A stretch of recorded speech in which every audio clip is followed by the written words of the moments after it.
Okay, this is kind of weird, I guess. We're all sorting through this whole situation that's going on right now. But I'm going to try doing this, my PowerPoints, and with some voiceover to give you a little bit more background so you can understand the material and understand the assignments. I know right now you're probably well into the Cold War, but in order to really understand the Cold War, you have to actually, be understanding World War II as well. So, what I wanted you guys to do first is watch that video, A Night at the Garden. And what that does is shows you really a segment of American history that we don't really talk about. In fact, I think HBO is doing a movie based on the rise of this kind of these kind of hate groups, and especially under led by Charles Lindbergh as a potential presidential candidate. I wanted you to see that so you can really see what America looked like as a whole. Too often we dismiss what we've done in the past, especially when it's something as horrible as that. I mean, when nowadays we talk about Nazis, we talk about defeating Nazis and how what a great thing we did in World War II. We defeated the Nazis. Freed Jews from the Holocaust and stuff like that. But we don't acknowledge that we were pretty much on the same path as Hitler was, as far as anti-Semitism, as far as segments of the American society. And when you see, thousands gathered at Madison Square Garden, um, you know, you can really see just how prolific it was and spread out through American society. So this is the America that we're looking at when we start, our my lecture today. So after World War One, the United States wanted to, just stick their head away from the world. They wanted to get away from all that. They just wanted it, they didn't want to deal with, anything internationally that would drag them into another war. Now, that doesn't mean we weren't, having, um, on trade with other people, which we were, but we just didn't want to be creating alliances and stuff that would drag us into another war. Then, of course, you had the Great Depression. The Great Depression hits, and for more reasons than not, America turns inward. And the Great Depression doesn't just affect the United States; it affects the world higher. These world markets that are so interconnected. When they're doing good, they're doing good, but when they're doing bad, they're doing bad, and that means in general they're doing bad. So I look at how we get to World War II. I mean, one of the, you can see there, there's all these different, rise of Hitler, anti-Semitism, but this is really a mix of a world created from World War One. World War One, as I, lectured before, is something that was just so horrific and, such a shock to the people who lived through it. And the saddest part is it was so bad, yet they didn't end it right. And a lot of the issues that were there for World War One continued to be there to World War Two. And some of the effects and aftershocks of World War One are, what sends us on the course to World War Two. Now, when we talk about, like, how do we get there? Like, how does, someone like Hitler or Mussolini, make it to the top? And what kind of world are we living in that creates these kinds of people? Now, to begin with, when you look at the rise of any kind of dictator, any kind of, super powerful leader who takes the reins and then just pulls all the power towards him, what usually we'll see is a lot of times there'll be some sort of crisis or a created crisis, something on where people need to, or feel so scared about the future or about where their country's going or about their livelihood in general that they're willing to hear or look to people that seem to provide some sort of answer. And this is where you get the rise of dictators in Europe. um, Mussolini actually comes first. Hitler actually models himself after Mussolini. But in general, when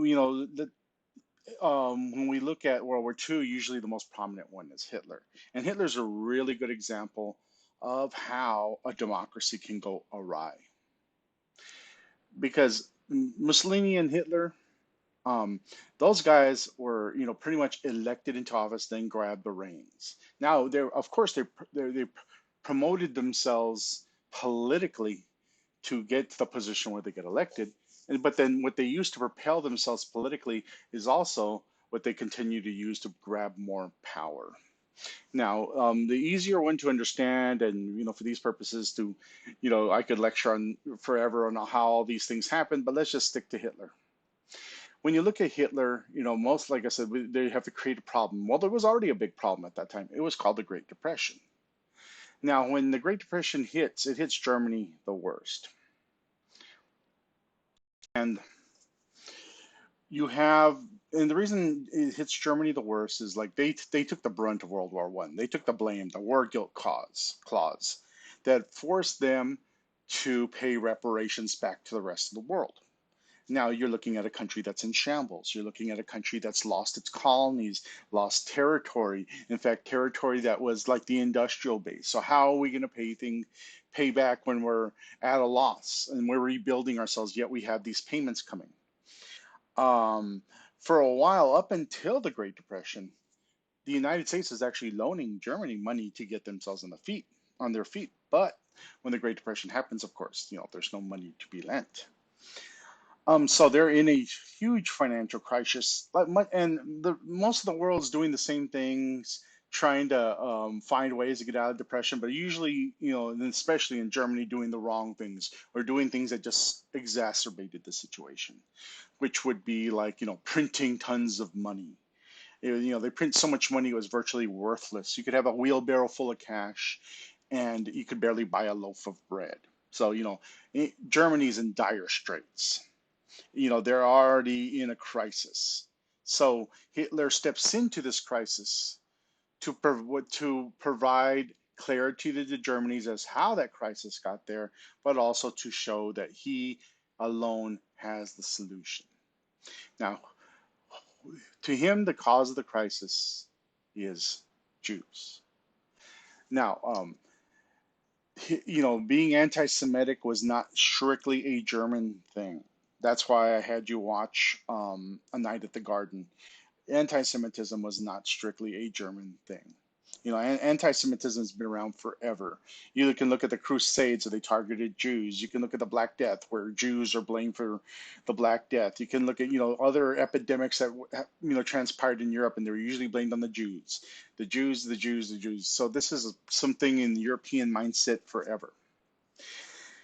And what is really interesting is before Hitler comes into power and stuff, most countries in Europe you know, practice some sort of anti-Semitism. Like Jews could only live in certain parts of the city, segregated. They could only have certain jobs. Once again, it's another type of segregation. And when Europe looks like that, the more ironic thing is that in Germany, it was the most open society for Jews, which is why there were so many people living there when Hitler takes over. Hitler blames the Jews for many things. One, he's like, Germany doesn't lose wars. Germany, they're usually the ones, the mercenaries of the world. Even the American Revolution, who the British turned to, but the Hessians, Germans, to help fight it. He's like, we don't lose wars, so there must be something there. So why did we lose wars? German soldiers, German officers, and it was a corrupt German government who signed the Treaty of Versailles. And the Jews hoard all the money. They own all the businesses, and they're hoarding all the money and not giving it out into Germany. So they're the reasons that we have, the situation we have in Germany, and this is what Hitler is explaining to his fellow Germans.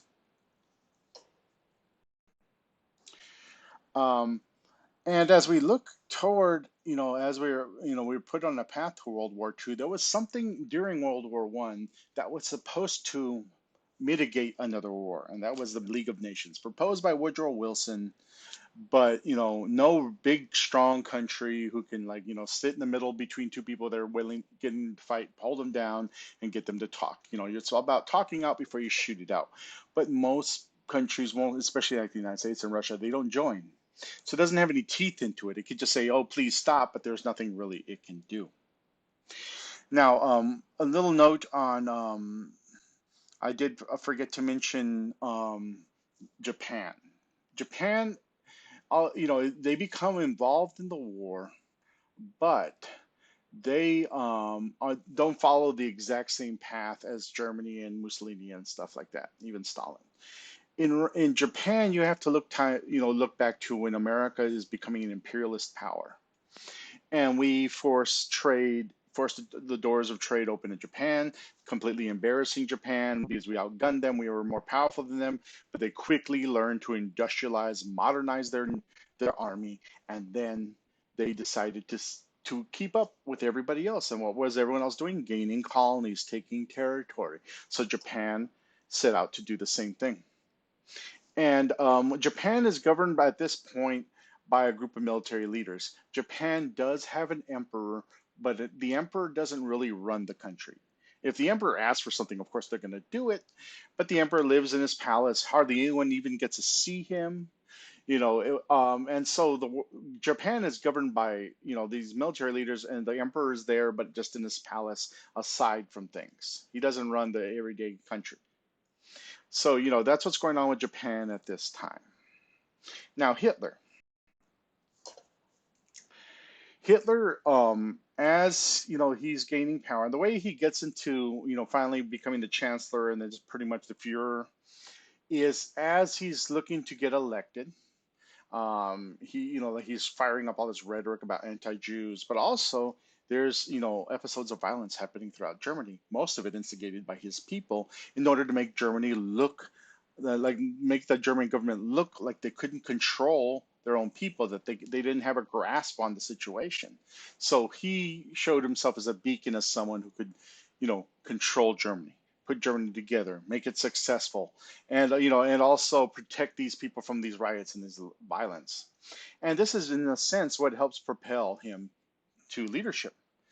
And then, and what you also have to understand, and this is always a cautionary tale, is that Germany was a democracy. He's voted in, but he's voted in, and he starts off with powers that most prime ministers and stuff have. He's not a dictator at that point, but he continues to ramp up the fear and the violence, and invoking that he needs emergency powers to deal with this, emergency police powers. I need more power. And when you get more power, when a leader gets more power, the way they get more power is by you giving up your rights. And this is exactly how it happened. This is how he becomes the Führer. He does this through riots in the streets, and one of the last straws is the burning down of the Reichstag, which is basically Germany's parliament, their Congress.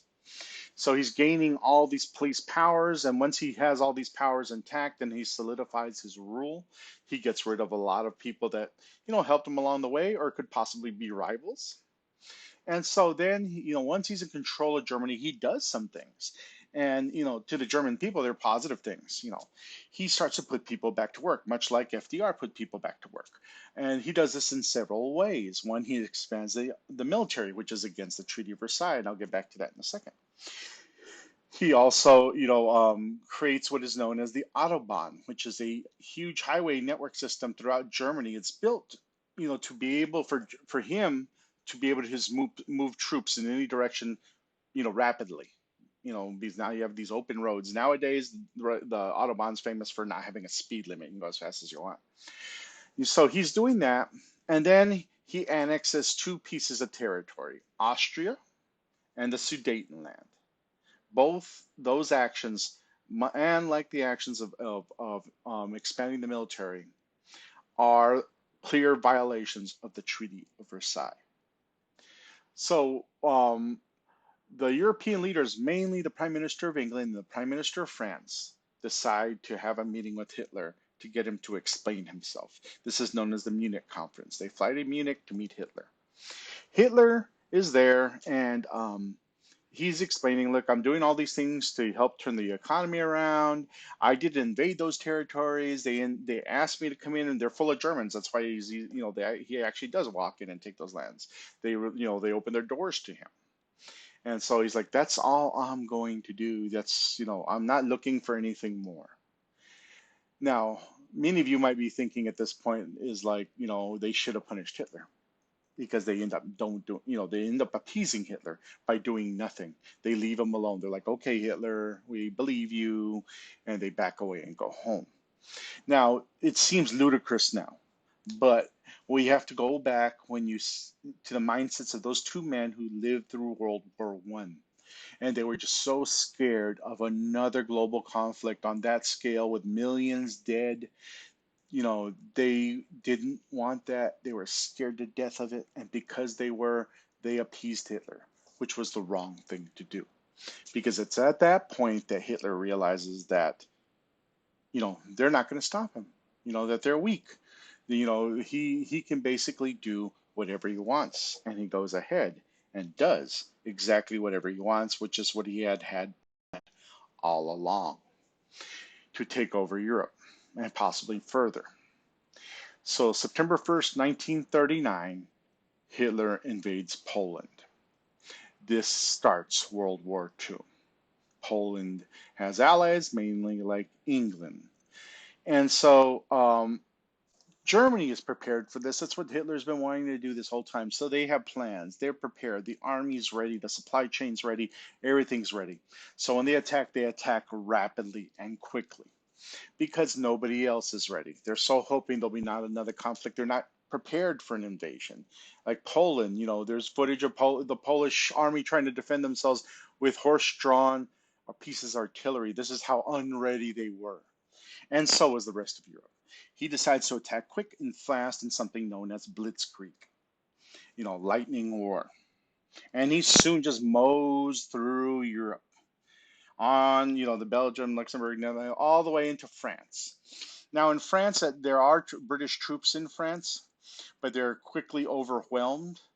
And eventually they have to be saved by a private naval force, which is basically they got stuck on the beaches. The Navy refused to waste ships to go get them because the German Air Force is bombing any ships going in the area, and they're like, we can't waste our ships because what will we have left to fight if we waste them on you?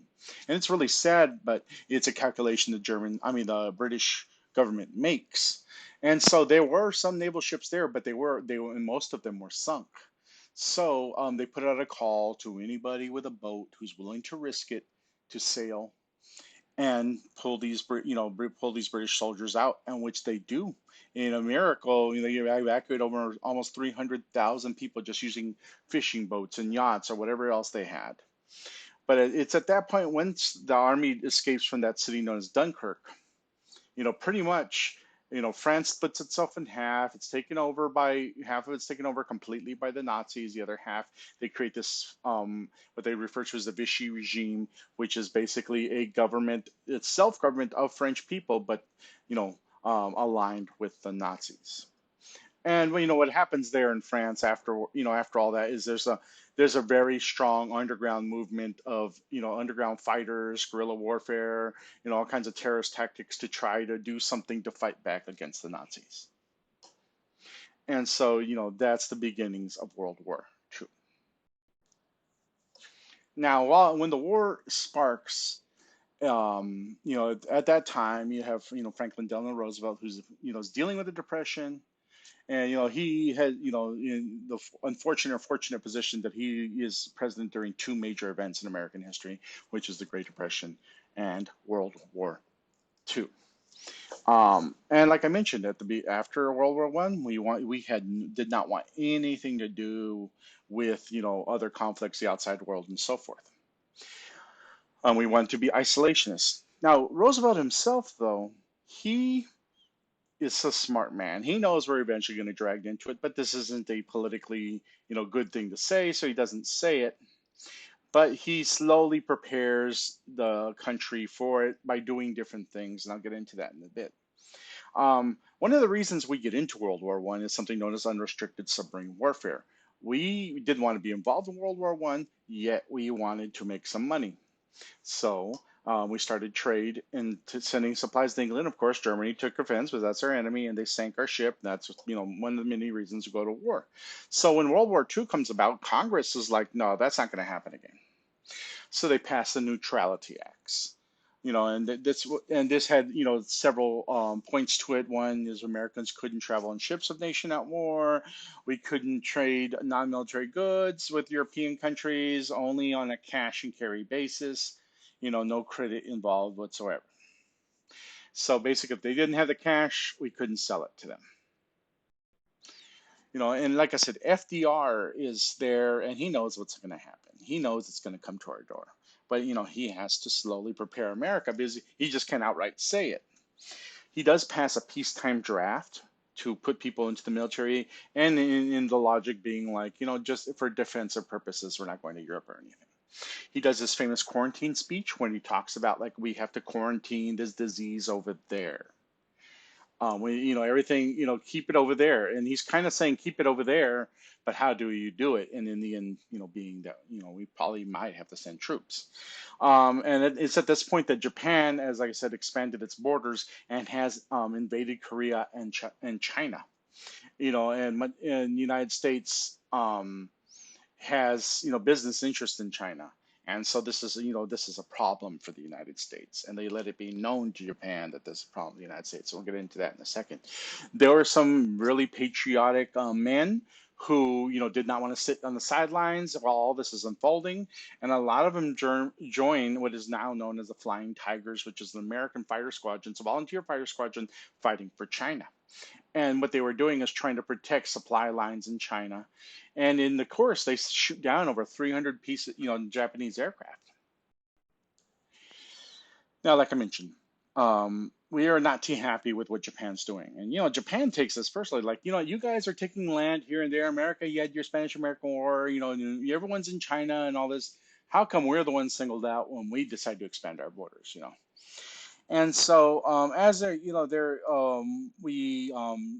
iterate to Japan that they need to get out of China. That this is wrong. And at first, we threatened trade restrictions, and eventually, we impose trade restrictions. And these trade restrictions are on some things that are very important. We're one of the few countries selling them stuff like oil. Oil's needed to make gas, and copper and tin and rubber, all kinds of stuff you need to make war. So we that embargo in the Japanese eyes, cutting off such vital supplies to them in their minds was already an act of war. And you also have to understand is what we are also suspicious of what Japan is doing. That Japan might retaliate. We don't see it as a war, but probably like some sort of terrorist act, blowing this up or doing something like that. We did, we did the stupid thing of moving all, the naval fleet in the Pacific all to Pearl Harbor, Hawaii, the closest base we have to Japan. So in Japanese eyes, you could almost see it like they cut off our oil supply. They moved their whole fleet closest to us. To them, it's, being more provocational. Are they going to attack? And, it's like when you watch a movie and, when the SWAT team's about to go in, they turn off all the lights and they come. Well, we turned off all the lights in Japan and we surrounded, well, they wouldn't surround them, but we moved our fleet so close to them as to be very threatening. So what does Japan do? They attack first. And on December 7th, 1941, Pearl Harbor.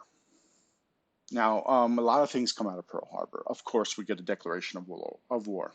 But like military-wise, some things come out of Pearl Harbor. One of the major things that come out of Pearl Harbor when it comes to naval warfare is they come to the realization that the age of the big battleship with the big guns is over. It's a time period of aircraft carriers. And because now you don't even have to be close. You could attack from far away, and they can carry all kinds of bombs and machine guns, and way more accurate than those big guns, and they can do a lot more destruction those big guns. So this is basically what they used to attack Pearl Harbor. Some of the things that had been done in Hawaii didn't quite help this, because they were always worried about some sort of Japanese terrorist act or something because of the tensions that were between us. They actually lined the planes right next to each other, just because it was easier for the watchmen to watch all the planes, make sure nothing's being done to them, which also made it really easy for the Japanese machine guns to just strafe on through and destroy the aircraft. What happens that day is there was supposed to be 3 waves of an attack. The first wave went through, and then the second wave went through. As the second wave comes back, the commanders are like, "Did you get the aircraft carriers?" And they said they couldn't find any. There was none. And that's why there's no third attack, because they're worried where the aircraft carriers are and they pull away. And sure enough, the aircraft carriers are out in the ocean. They're on maneuvers, and it's actually a good thing for the United States because they were intact, for use in the war. Now, what this basically happens is, one, like I said, they were suspicious of Japan, but they didn't see a war with Japan. FDR saw a war coming in Germany, but you didn't see it coming in Japan. So the response to both, happened simultaneously, but and we were involved in what we call two-front war. There's a war in Germany, then there's a war in the Pacific. Well, Germany is against the Nazis, the Pacific is against the Japanese. Now, when we look at the home front, what happens in America, immediately, to help support the war? Of course, they refer to as greatest generation, huge levels of numbers of people who volunteer for service. And then once again, like in World War One, they sold war bonds to help pay for the war, which is basically like, ready, you give the government ready-made cash in the war. And also some of the things you see in World War One also is like victory gardens telling people to plant the vegetables at home so any commercially grown agriculture can go to the troops. And then also in order to make sure there's plenty of supplies for the war, lots of goods were rationed. And some families were issued ration books, and you could only purchase things through the stamps given in those books. This is to control spending. That way, everyone's on equal footing, and not some one person or another is able to afford more to purchase more stuff. This makes it all even for everybody.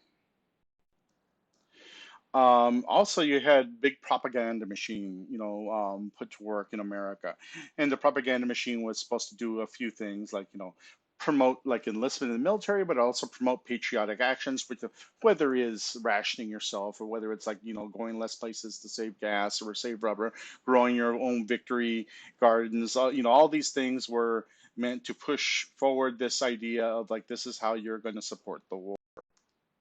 You also had the Office of War Information. The Office of War Information, anything written, created about the war, whether it's a radio play, a movie, newspaper, book, manga, whatever, it all had to go through the Office of War Information. They wanted to make sure that America got a good view of the war. They didn't see the devastating losses in places like Iwo Jima and Okinawa and Guadalcanal. They didn't want them to see that. They wanted them to have a positive view of the war so support doesn't wane back home. Um, and like I said earlier, you had huge levels of investment, but the most notable is women.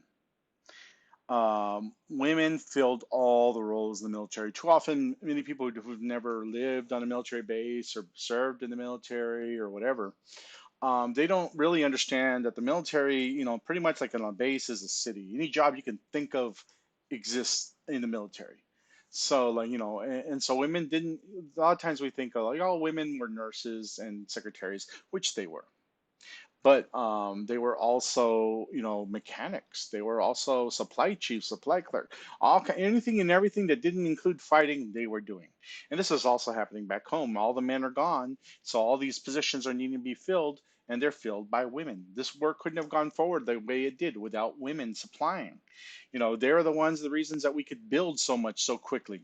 One of the things that, and to make note of like a Pearl Harbor, there was a lot of Japanese that are against the bombing of Pearl Harbor. Like I mentioned before, during the age of imperialism, we forced Japan to open its doors to trade, and so they quickly learned. They sent their children out to colleges in England and America, and naval colleges as well.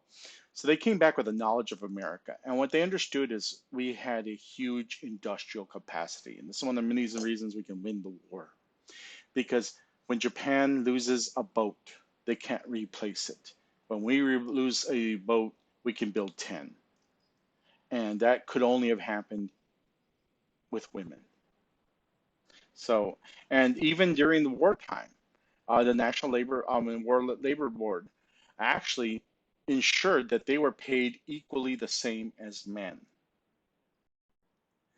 And I got ahead of myself. Sorry, but like I mentioned earlier, they filled all kinds of roles that weren't combat, but they were essential roles in the military. It wasn't just, you know, nurses and secretaries. It was all kinds of different jobs during, that the military has because, it's almost like functioning cities. And women filled all those roles so the men could fill the combat roles. So they were essential to the manufacturing back home, and they were essential to the war effort, even on the war front. Now, one of the dark chapters of World War II when it comes to U.S. history, and I've included a link for you to watch. One of the, in George Takei, who was a interned in a Japanese internment camp. Um, FDR in in most people in America were at war with Japan. Immediately, all Japanese are enemy. They're suspicious of all Japanese, and Roosevelt, goes along with this, and so like all Japanese are enemies. So you know what? We need to get them out. We can't have them out in the streets. They might do something, and so they were forced into internment camps throughout the United States. And what's really sad is they weren't the executive order 9066 is given, yet there's no camps ready. So a lot of these people, like Georgia Kide, were actually housed in stables until those camps were built. A lot of Japanese Americans, have had a lot of resentment, but others, were just angry and wanted to show their patriotism. At first, they weren't allowed to join the military, but as the war progressed, they finally were. But this was a flagrant violation of the Fourth and 14th Amendments, and you can't be detained without warrant and equal protection under the law, and they got none of it. Their rights were stripped from them. These were U.S. citizens. And even in Kuromatsu versus U.S., the Supreme Court rules that during times of crisis like this, we can limit your constitutional liberties. Sadly, this is what happened. It's a dark mark on American history. And check out the speech by George Takei. Really delves into this issue a lot better than I'm going to do right now. It's better to hear it, firsthand from someone who was actually there. Now, when we're looking at Hitler, a lot of things are going on in the war in the Atlantic. And one of the things was, once again, German submarines are sinking our ships. And we need to find a way to find them. We need to find a way to destroy them. And one of the many, side stories of World War II is how we capture an Enigma machine, which is the German encoding machine. This is what they were used to translate messages and would also give away positions of where the boats were. And so there's this whole effort on capturing one first and then breaking the code. And once they could break the code, they could identify where submarines were. And I think there's a film called The Imagination Game all about how they broke the code. But what that allowed them to do was help to identify where the submarines were. And as you can see in some of these images, how they could either attack them by boat or attack them by air and put them out of commission.